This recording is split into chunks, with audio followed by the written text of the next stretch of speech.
Olá, povo querido e abençoado do nosso Deus. Estou passando para deixar aqui uma palavra, uma mensagem, na verdade. Um texto bíblico que é para mim, é para você, é para os bispos, pastores, missionários, obreiros, para o povo de Deus, o povo cristão. Eu vou ler João capítulo 10, a partir do versículo 9. João 10, 9.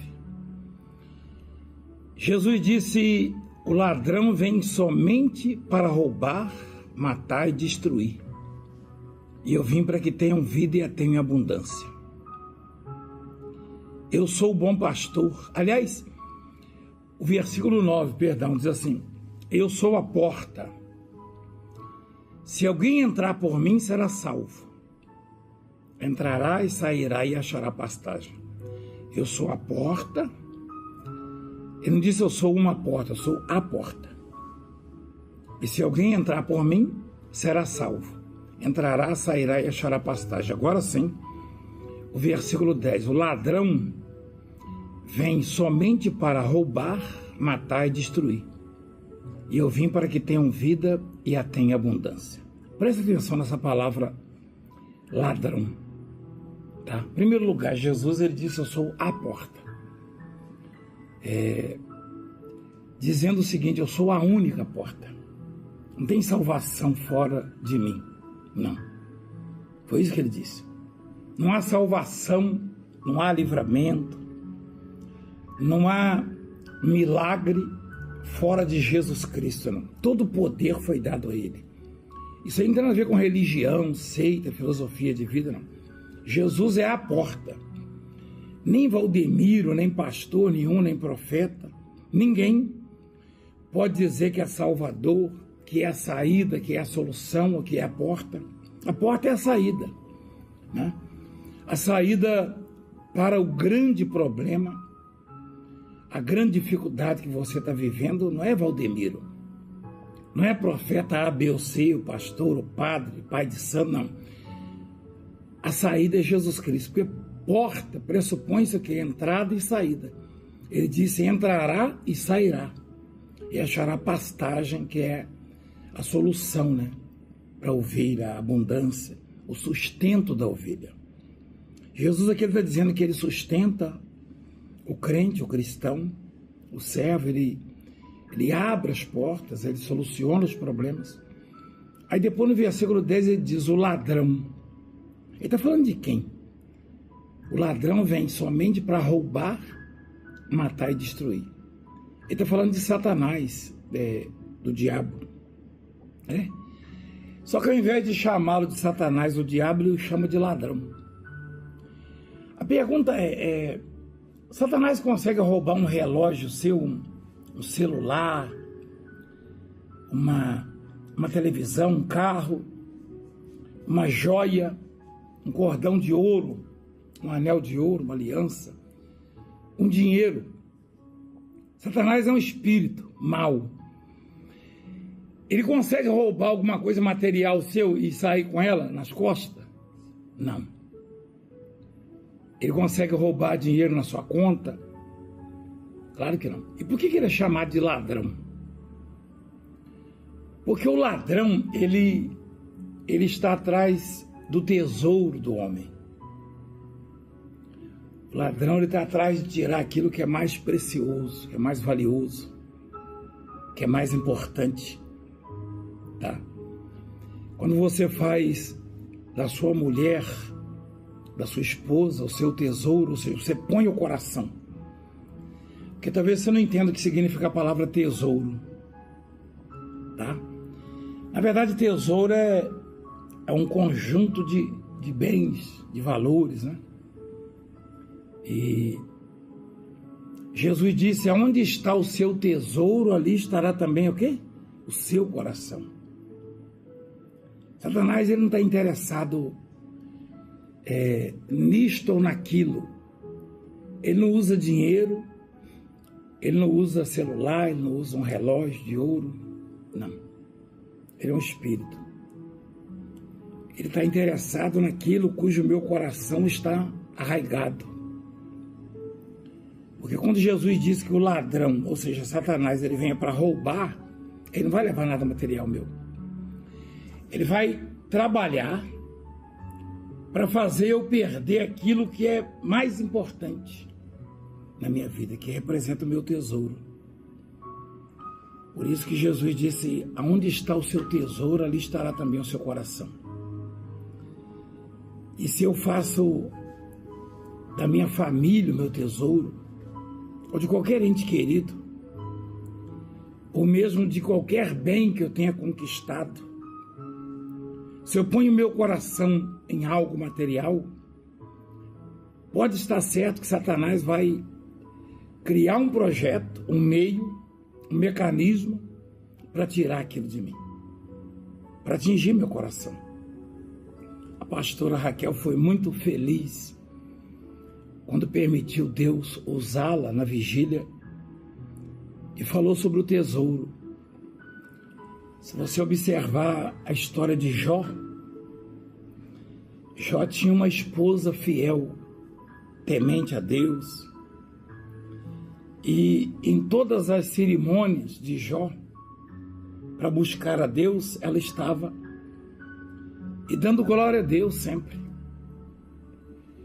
Até que Satanás conseguiu tocar em tudo que Jó possuía, mas nesse caso, aquilo não era o tesouro dele, e sim da mulher dele.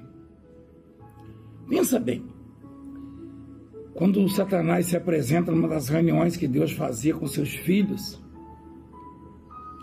Deus falou, você está vindo de onde? De rodear a terra. Você viu meu servo Jó como é fiel? Temente a Deus, não há ninguém como ele na terra. Aí Satanás falou, mas o Senhor dá tudo para ele. Ele tem tudo. Satanás sugeriu que Jó era temente a Deus e amava a Deus pelo que Deus dava a ele. E era exatamente o contrário. Deus dava tudo a ele porque ele era temente. Ou seja, qualquer coisa que Deus pudesse proporcionar a Jó, e era assim mesmo, uma fazenda a mais, um rebanho a mais, ou até um filho a mais, porque ele tinha 10 filhos, Jó não botava o coração, ou seja, Jó não fazia daquilo ali o seu tesouro. Jó, ele decidiu que o único tesouro dele seria Deus, o Deus Criador, o Deus Autor da vida, Todo-Poderoso, como Davi também, e outros servos do Senhor. Teve um salmista que orou e falou assim, o Senhor é o único bem que eu possuo, isso sendo rico, tendo posses. Então vamos refletir nessa palavra.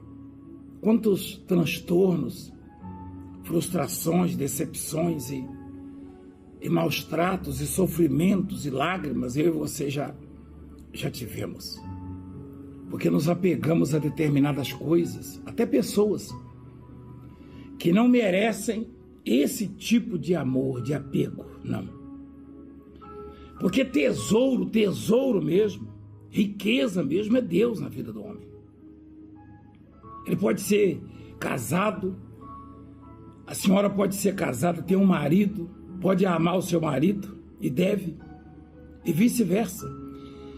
Mas tesouro é aquilo que você nem usa, você guarda, muito bem guardado. Você sabe quando alguém tem um tesouro, põe lá no banco, num cofre, morre e fica lá para o herdeiro, e o herdeiro também larga lá para o outro herdeiro, e assim vai. Então tesouro na nossa vida só Deus pode ser.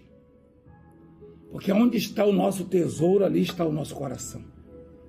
E quando fazemos de qualquer coisa, seja objeto ou pessoa, tesouro, a gente perde. A gente perde. Porque eu e você fomos feitos para isso, para fazermos de Deus o nosso tesouro. E na prova de Jó, a mulher dele disse, você vai continuar servindo a Deus aí, ferido, pobre, humilhado, maltratado, amaldiçoa Deus e morre. Ele falou, você fala como louco, qualquer doida. Ele deu, ele tirou. Quer dizer, ele adorou a Deus no pior momento da vida dele. Na verdade, ele recorreu ao tesouro, ao único tesouro dele. E no final das contas, Deus deu a ele o dobro de tudo. E Satanás nunca mais quis tocar em nada de Jó. Não tem um segundo episódio de Satanás ter voltado lá, Senhor, me permita tirar de novo os bens de Jó? Não. Porque Satanás fez uma conta e chegou à conclusão de que quem faz de Deus o seu tesouro, ainda que venha perder tudo, recebe o dobro de tudo. Quer dizer, acaba sendo prejuízo para o diabo. Tocar em alguém cujo Deus é o seu tesouro é prejuízo para ele. Não faz bem a Satanás, não faz parte do projeto dele. Então ele evita tocar em alguém que faz de Deus o seu tesouro.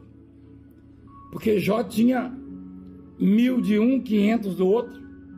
E o que tinha 1.000 passou a ser 2.000, o que tinha 500 passou a ser 1.000. Olha o prejuízo. Então o diabo queria ver Jó na miséria, viu Jó se tornar o mais rico ainda, o dobro do que possuía antes daqueles maus tratos, da humilhação, da perseguição. Então pensa nisso, onde está o seu tesouro, ali está o seu coração. Se você fizer de Deus o seu tesouro, pastor, bispo, quando você perder um estado, uma igreja, uma região, ou perder um ente querido, ou perder o apoio da igreja, sei lá, qualquer coisa, nada disso vai mudar a sua fé.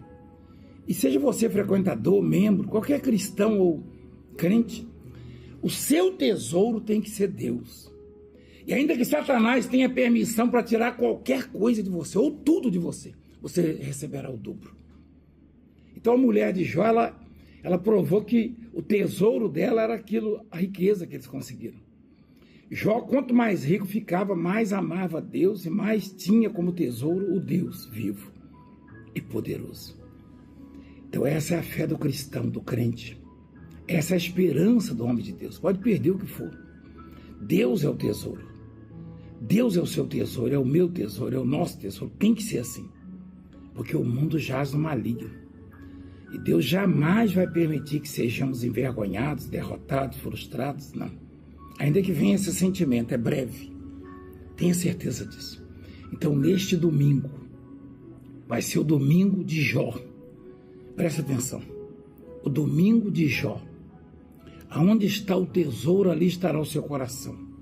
E lembre-se, o ladrão, ele quer roubar essa esperança, essa fé, essa comunhão, essa raiz que você criou com Deus. Não permita isso. Ele não pode levar, ele não quer levar relógio, celular, nada disso. O ladrão quer roubar sua salvação. E esse ladrão é Satanás. Vamos em frente. Ajude esse ministério. Ajude essa obra. Vamos orar agora. Vamos falar com Deus em nome de Jesus. Nosso Deus e nosso Pai, nós entramos em oração na Tua presença, Pai. Diz a Tua palavra: invoca-me no dia da sua angústia. Eu te livrarei e Tu me glorificarás. Nós invocamos o Teu nome santo, Pai, neste momento. E o Senhor é o único que sabe o que pensamos, o que sentimos, o que estamos passando, vivendo. O Senhor conhece aquela mãezinha que está desesperada pelo filho, talvez tenha até cometido um erro, colocado o filho acima do Senhor na vida dela, no coração dela. Essa criatura que às vezes chega a dizer que se Deus não me der isso, não me socorrer, não me atender, eu não vou orar mais, eu não vou mais à igreja, eu não vou servir mais a Deus. Isso é típico da pessoa cujo Senhor não é o tesouro dela, mas ela condiciona o amor a Ti, a confiança, a esperança, ao bem recebido ou que está para receber. E não é assim. No meu caso específico, eu que nada sou e que já perdi tanta coisa, mas já recebi muito, muito mais do que esperei, do que precisei, do que pedi. Pai, o Senhor é bendito em todas as circunstâncias da minha vida. te amarei para sempre. Não importa as circunstâncias, a dor, a angústia, os maus tratos, as injustiças, o Senhor é o meu tesouro, o meu Deus, a minha salvação. E eu peço, salve essa mãezinha, liberta o filho do crime, das drogas, da prostituição, cura da enfermidade mortal, liberta o marido do alcoolismo, dos vícios. Liberta, Pai, essa criatura, cura do câncer, da leucemia, câncer de próstata, dos nódulos, da hérnia, da impotência, da inflamação, do inchaço no coração, da infecção. Liberta a criatura dos demônios, da depressão, do desespero que está assolando essa pessoa. Essa pressão psicológica, desejo de suicídio. Pai, cura, liberta e transforma. Abra as janelas dos céus e derrama bênçãos sem medidas. Prospera o teu povo, os seus filhos. Abençoa, Pai. Abençoa os dizimistas, os ofertantes, patrocinadores da obra. Consagra esta água e quem beber receba vida. Meu Deus, eu abençoo os bispos, as pastoras, pastores e missionários, obreiros, a tua igreja. E eu faço um pedido muito especial. Nesse momento difícil da tua obra, Pai, seja nosso advogado, nosso médico, nosso juiz, nosso governador, nosso presidente. Seja a nossa justiça, Pai, e defenda a tua obra. Nós não sabemos como resistir a esses muitos perseguidores que se levantaram contra nós, que tentam extorquir, que falsificam, que mentem, que corrompem autoridades. Não, Pai, mas o Senhor sabe.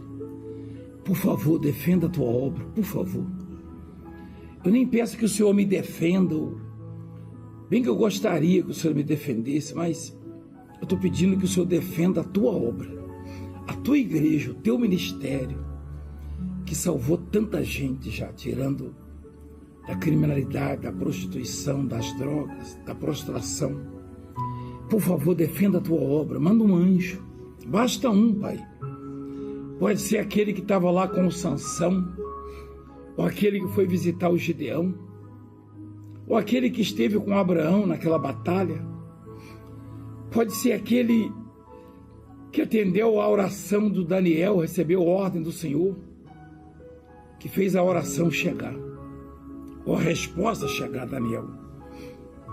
Pode ser aquele que esteve lá com Moisés quando o mar se abriu.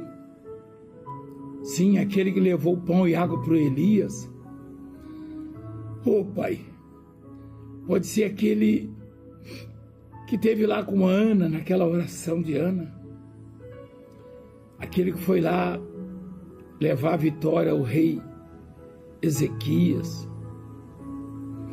Meu Deus, pode ser aquele anjo que foi lá na casa da mulher grega de origem serofenícia, que libertou a filha. Aquele que levou a cura do empregado do centurião, o filho do régolo, ou pai do régolo, perdão, Pai. Pode ser aquele que esteve lá no deserto com o Senhor, ou aquele que levou água para Agar. São tantos, Pai, que estão aí com o Senhor, na verdade estão aqui conosco. Dá ordem a um deles, Pai, para defender a tua igreja. Eu não consigo defendê-la. Não, Pai, na minha insignificância. Eu não consigo defendê-la. E nenhum advogado, nem ninguém, nenhuma autoridade, ninguém consegue. Meu Deus, defenda a tua igreja, defenda a tua obra. Se o Senhor não quiser defendê-la, então fecha ela, Pai. Põe um fim na tua igreja, nesse ministério.